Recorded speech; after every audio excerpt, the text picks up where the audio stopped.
बिस्मिल्लाहिर्रहमानिर्रहीम। अस्सलामुअलैकुम वरहमतुल्लाहि वबरकातुहू। दोस्तों, कैसे हैं, क्या हाल है? उम्मीद करता हूं कि खैर व आफियत से होंगे। दोस्तों, इस वीडियो में हम आपको बतलाने वाले हैं कि भूलने के लिए हम किन किन लफ्ज़ों का इस्तेमाल करते हैं।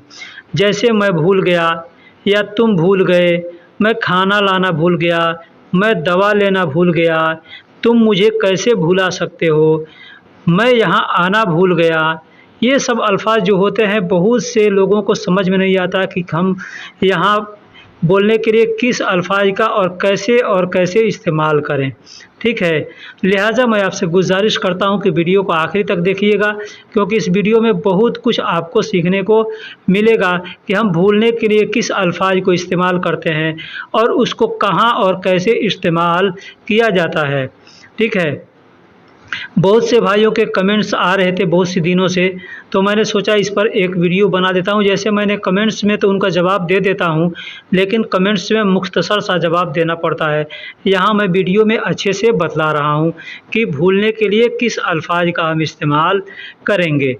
तो चलिए अब हम वीडियो को शुरू करते हैं। भूलना या याद न आना, हम लोग कहते हैं ना, भूल गया या याद नहीं आया या तुझको भुला दिया। ये सब अल्फाज जो होते हैं, इसको अरबी में कहते हैं इंशा। इंशा का मतलब होता है भूलना या भूल गया, भुला दिया, भूल जाऊंगा। ये बहुत से अल्फाज आते हैं हिंदी और उर्दू में, लेकिन उसके लिए हम अरबी में इस्तेमाल करते हैं इंशा। दूसरा अल्फाज है नसीत। नसीत का मतलब भी होता है भूलना, याद ना आना। ठीक है, तो जहाँ भी हम भूलने के लिए इस्तेमाल करेंगे कोई भी अरबी का अल्फाज जो हमको मालूम हो, जैसे इंसा और नशीत। अब इसके अलावा अगर कोई और अल्फाज अगर है अरबी में जो भूलने के लिए इस्तेमाल किया जाता है तो हमें मालूम नहीं है। अगर आप हजरात को मालूम होगा तो कमेंट बॉक्स में आप हमें ज़रूर बताइएगा। ठीक है, तो भूलने को इंशा और नसीत ये दोनों अल्फाज इस्तेमाल किए जाते हैं। ठीक है, तो आज मैं भूल गया, जैसे हमको किसी से कहना है कि आज मैं भूल गया। ठीक है, अब क्या भूल गया, कुछ भी हो, जैसे मैं तुझे भूल गया, खाना लाना भूल गया, घर जाना भूल गया, सोना भूल गया, उठना भूल गया, नहाना भूल गया। बहुत से ऐसे अल्फाज होते हैं जिसको हम लोग हिंदी और उर्दू में बोलते हैं। ठीक है, तो अगर हमको कहना हो कि आज मैं भूल गया तो हम कैसे बोलेंगे अलियौम। अलियौम का मतलब आज होता है, अना का मतलब मैं, इंशा का मतलब भूल गया। अब देखिए, इंशा और नसीत ये दोनों अल्फाज में से किसी में से एक को आप इसमें से कोई भी एक अल्फाज इस्तेमाल कर सकते हैं। चाहे इंशा का इस्तेमाल करें, चाहे नसीत का इस्तेमाल करें। मैं यहाँ दोनों अल्फाज दे दिया हूँ ताकि आपको याद रहेगा। जैसे आज मैं खाना लाना भूल गया। हम कहीं कंपनी में काम करते हैं, किसी दुकान में काम करते हैं, किसी ऑफिस में काम करते हैं, या कहीं हम साइट पे जाते हैं काम करने और हम खाना लाना भूल जाते हैं, तो हमको अगर किसी से कहना होगा तो हम कैसे कहेंगे अलियौम अना इंशा। अलियौम अना इंशा यानी आज मैं भूल गया। अब यहाँ इसके बाद आप जो भी अल्फाज चाहेंगे इस्तेमाल कर सकते हैं। जैसे मैं पढ़ना भूल गया, लिखना भूल गया, नहाना भूल गया, पहनना भूल गया। ठीक है, तो यहाँ पे आप कोई भी अल्फाज इस्तेमाल कर सकते हैं। हमने एग्जाम्पल दिया है कि आज मैं खाना लाना भूल गया, तो कहेंगे अलियौम अना इंशा। अलियौम अना इंशा, आज मैं भूल गया जिब तो आम यानी खाना लाना। जिब तो आम, जिब का मतलब लाना या लेना होता है। ठीक है, लाना या लेना होता है, और तोआम का मतलब खाना होता है। तोआम का मतलब खाना होता है। बहुत से भाई हैं जो कि तोआम की जगह पे अक्किल का इस्तेमाल करते हैं, तो मैं थोड़ा इसको क्लियर कर दूं कि अक्किल का मतलब खाना होता है। जो खाना खाते हैं उसको अक्किल कहते हैं, और जो खाना होता है उसको हम तोआम कहते हैं। ठीक है, मैं पैसे मांगना भूल गया। अब हमको यहाँ अगर किसी से कहना है कि मैं पैसे मांगना भूल गया, तो कैसे कहेंगे। ठीक, यहाँ पे एक अल्फाज है मांगना। बहुत दिन पहले एक भाई ने हमसे पूछा था कि मांगने को अरबी में क्या बोलते हैं, कैसे बोलते हैं। ठीक है, तो मैं उस पर एक वीडियो बनाया हूँ कि मांगने के लिए कौन सा अल्फाज इस्तेमाल किया जाता है, लेकिन यहाँ भी मैं आपको बता दे रहा हूँ कि मैं पैसे मांगना भूल गया तो क्या कहेंगे। कहेंगे अना इंशा मैं भूल गया। तलब फुलूस यानी पैसा मांगना। तलब का मतलब होता है मांगना, चाहना। ठीक है, तो तलब का मतलब चाहने के लिए भी इस्तेमाल किया जाता है और मांगने के लिए भी इस्तेमाल किया जाता है, लेकिन यहाँ तलब चाहने के लिए ज़्यादा आदमी अबगा और इबगा का इस्तेमाल करता है। ठीक है, लेकिन हम कह रहे हैं मैं पैसे मांगना भूल गया, तो कहेंगे अना इंशा तलब फुलूस या अना नसीत तलब फुलूस, यानी तलब के बाद या पहले हम इंशा और नसीत का इस्तेमाल कर सकते हैं। चाहे इंशा का इस्तेमाल करें या चाहे नसीत का इस्तेमाल करें। अगला जुमला है मैं ड्यूटी जाना भूल गया। मैं ड्यूटी जाना भूल गया। जैसे आदमी काम करता है और आदमी सोया ही रह गया, कोई अरे ड्यूटी नहीं गए, आदमी कहता है ओ मैं ड्यूटी जाना भूल गया, तो आदमी कैसे कहेगा। कहेगा अना इंशा या अना नसीत। इंशा भी कह सकते हैं या नसीत भी कह सकते हैं। ठीक, तो अना इंशा रोह दवाम। अना इंशा यानी मैं भूल गया, रोह दवाम यानी ड्यूटी जाना।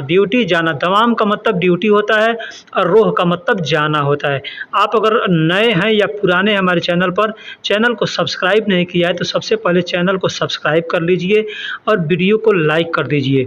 ठीक है, और मैं उम्मीद करता हूँ कि आप अगर पुराने हैं, हमारे जितने भी वीडियो हैं आपने देख लिए होंगे, तो आपको मुश्किल नहीं आएगी कहीं किसी से बात करने में, किसी से बोलने में। ठीक है, तो तुम मुझे कैसे भुला सकते हो। तुम मुझे कैसे भुला सकते हो। हम जाते हैं, हमसे कोई हमारा दोस्त कहता है कि तुम मुझे भूल गए, कैसे भुला सकते हो, तो कैसे कहेगा। कहेगा इंत अना कैफ इंशा। ये अल्फाज हम भी किसी से कह सकते हैं कि तुम मुझे कैसे भुला सकते हो। ठीक, तो कहेंगे इंत अना कैफ इंशा या इंत अना कैफ नसीत। देखिए हम दुकान पर काम करते हैं, हमारे पास बहुत से लोग आते हैं जो इंशा का भी इस्तेमाल करते हैं और नसीत का भी इस्तेमाल करते हैं। जैसे कोई सामान आदमी लाता है, कपड़ा लाता है हमारे यहाँ दुकान पर, देता है और जब जाने लगता है तो हम बोलते हैं पैसा के लिए, तो आदमी बोलता है ओ अना इंशा या बोलते हैं अना नसीत, यानी दोनों अल्फाजों का इस्तेमाल करते हैं। कोई नसीत का इस्तेमाल करता है, कोई इंशा का इस्तेमाल करता है। ठीक है, वैसे इंशा ज़्यादा फेमस है। ठीक है, तो तुम मुझे कैसे भुला सकते हो, तो कहेंगे इंत अना कैफ इंशा। कैफ का मतलब कैसे होता है। मुझे अस्पताल जाना था लेकिन मैं भूल गया। मुझे अस्पताल जाना था लेकिन मैं भूल गया। देखिए मैं कहाँ कहाँ भूलने के लिए कैसे कैसे इस्तेमाल करता है। अब आदमी सोच में पड़ जाएगा, यहाँ मैं भूलने के लिए कैसे इस्तेमाल क्या बोलूँगा, यहाँ भूलने के लिए ये चीज़ भूल गया तो मैं कहाँ इस्तेमाल करूँ, क्या बोलूँगा। ठीक है, तो यहाँ आपको समझना है कि आप इंशा और नसीत को जहाँ भी भूलने के लिए इस्तेमाल करना है, बात भूल गए, बोलना भूल गए, चलना भूल गए, कुछ भी है तो वहाँ पे काम करना भूल गए, वहाँ पे आप इंशा या नसीत का इस्तेमाल कर सकते हैं। ठीक है, मुझे अस्पताल जाना था लेकिन मैं भूल गया है, तो कहेंगे अना रोहत मुस्तशफ़ा यानी मुझे अस्पताल जाना था। अब यहाँ रोह का मतलब जाना होता है और रोह के बाद जो तो का इस्तेमाल हमने किया है तो उसका मतलब होता है था, यानी अस्पताल जाना था। ठीक है, रोहत का मतलब जाना था, अना का मतलब मुझे, मुस्तशफ़ा का मतलब अस्पताल, हॉस्पिटल। ठीक है, लाकिन अना नशीत। लाकिन का मतलब लेकिन होता है, अना का मतलब मैं, नशीत का मतलब भूल गया। नशीत का मतलब भूल गया, तो अना नशीत यानी मैं भूल गया। अब क्या भूल गए, कोई भी चीज़ भूल गए तो आप वहाँ पे खुद भूले हैं तो बोल सकते हैं अना नशीत या अना इंशा। ठीक है, दूसरा कोई भूल गया उसको आप अगर बोल रहे हैं तुम कैसे भूल गए, तुम क्यों भूल गए, तो वहाँ पे आप बोल सकते हैं इंत नशीत लेश, इंत नशीत कैफ, इंत नशीत ऐस, इस तरह से आप बोल सकते हैं। ठीक है, तुम्हारा नाम क्या है, मैं भूल गया। एग्जाम्पल है कि हम किसी आदमी को पहचानते हैं और नाम भूल जाते हैं, उससे हमको अगर कहना हो कि तुम्हारा नाम क्या है, मैं भूल गया, तो कैसे बोलेंगे। कहेंगे मा इस्मुका, मा इस्मुका अना इंशा, या मा इस्मुका अना नशीत, मा इस्मुका अना इंशा या मा इस्मुका अना नसीत, यानी दोनों में से कोई भी अल्फाज इस्तेमाल कर सकता है। अभी यहाँ पे देखिए माँ का मतलब क्या होता है, माँ का मतलब क्या भी होता है और माँ का मतलब नहीं भी होता है, ठीक है। यहाँ माँ का मतलब क्या होगा, और इस्मों का, इस्म का मतलब नाम होता है और लास्ट में जो को आया है तो उसका मतलब तुम्हारा, इस्मों का मतलब होता है तुम्हारा नाम, और माँ का मतलब क्या, तो तुम्हारा नाम क्या है कहना होगा किसी से, तो कहेंगे इस्मों का, माँ इस्मों का, अना इंशा यानी मैं भूल गया। मैं गाड़ी की चाबी घर पर भूल गया, मैं गाड़ी की चाबी घर पर भूल गया। अब हम गाड़ी चलाते हैं और चाबी भूल गए घर पे, तो कोई आदमी कहता चालू करता है चाबी मैं भूल गया, तो आदमी क्या कहेगा, कहेगा अना मिफ्ता सैयारा, अना मिफ्ता सैयारा यानी मैं गाड़ी की चाबी, इंशा अला बेत, इंशा अला बेत या नसीत अला बेत, ठीक है, यानी घर पर भूल गया। अला का मतलब या अल का अल या अला कहते हैं उसका मतलब पर होता है, ठीक है। यहाँ अगर हम को बोल सकते हैं अल बेत भी कह सकते हैं या अला बेत भी कह सकते हैं, इला बेत भी कह सकते हैं, तो उसका मतलब पर होता है, ठीक है। तो मैं गाड़ी की चाबी घर पर भूल गया, कहेंगे अना मिफ्ता सैयारा इंशा अला बेत या इंशा इला बेत, इंशा अल बेत, ठीक है, इस तरह से बोल सकते हैं। या इंशा की जगह पे आप नसीत का भी इस्तेमाल कर सकते हैं। अब यहाँ पे कोई भी चीज़ आप भूल जाते हैं तो ऐसे आप बोल सकते हैं, ठीक है। गाड़ी की चाबी भूल गए, रूम का चाबी भूल गए, दुकान की चाबी भूल गए, ठीक है। तो यहाँ पे हमको बताने का मकसद है कि गाड़ी की चाबी, गाड़ी की चाबी क्या कहेंगे मिफ्ता सैयारा, रूम का चाबी गुरफा मिफ्ता, इस तरह से आदमी बोलता है, ठीक है। मैं सब भूल गया हूँ, कुछ नहीं जानता, मैं सब भूल गया हूँ, कुछ नहीं जानता। हम कहीं काम करते हैं, कोई काम करने ज़्यादा दिन के बाद जाते कहते हैं मैं सब भूल गया हूँ, मुझे कुछ याद नहीं है, तो कैसे आदमी कहेगा, ठीक है। तो कहेंगे अना कुल्लु इंशा, अना कुल्लु इंशा या अना कुल्लु नसीत, अना कुल्लु नसीत भी कह सकते हैं, अना कुल्लु इंशा भी कह सकते हैं। शोया माँ अदरी, शोया माँ अदरी मैं कुछ नहीं जानता, मैं कुछ नहीं जानता, मुझे कुछ नहीं मालूम, मुझे कुछ नहीं पता, ठीक है। इस तरह से इसका मतलब होता है। शोय माँ अदरी, माँ अदरी का मतलब है मैं नहीं जानता। जैसे हम लोग कहते हैं चाहे तो हम माफ़ी मालूम का इस्तेमाल भी यहाँ कर सकते हैं, शोय माफ़ी मालूम, शोय माआरफ, माँ आरफ का भी इस्तेमाल कर सकते हैं। माँ आरफ का मतलब होता है नहीं जानता, आरफ का मतलब पता होता है नहीं पता, मुझे नहीं पता। अना माँ आरफ मुझे नहीं पता, अना माफ़ी मालूम मुझे नहीं मालूम, अना माँ अदरी मैं नहीं जानता। यानी ये बहुत से अल्फाज हैं जो कि आप इस्तेमाल कर सकते हैं और बोल सकते हैं। मैं सब भूल गया हूँ, मैं कुछ नहीं जानता, ठीक है। तो अना कुल्लू इंशा यहाँ पे आपने बोल दिया। अब उसके बाद शोय माफ़ी मालूम, शोय माँ अदरी, शोय माँ आरफ, यानी ये जो भी अल्फाज है आप इस तरह से बोल सकते हैं, ठीक है। यहाँ अना का मतलब मैं होता है, कुल्लू का मतलब सब होता है, सारा होता है, इंशा का मतलब भूलना मैंने पहले ही बता दिया। शोय माँ अदरी का मतलब नहीं जानता, ठीक। मैं वहाँ था शायद तुम भूल गए हो, मैं वहाँ था शायद तुम भूल गए हो। देखिए हम हर तरह से ये इसको तोड़ मरोड़ करके आपको इसलिए बता रहे हैं, जुमला बता रहे हैं ताकि आपको समझ में आ जाएगा कि हाँ कहाँ कहाँ कैसे कैसे भी हम भूलने के लिए इस्तेमाल करते हैं, ठीक है। तो जैसे मैं वहाँ था शायद तुम भूल गए हो, हम 2 आदमी 4 आदमी एक जगह कहीं जाते हैं और कोई बाद में मामला आता है तो तुम नहीं थे, तो नहीं मैं था तुम भूल गए हो, ऐसे में कहता है ना, तो क्या कहेंगे।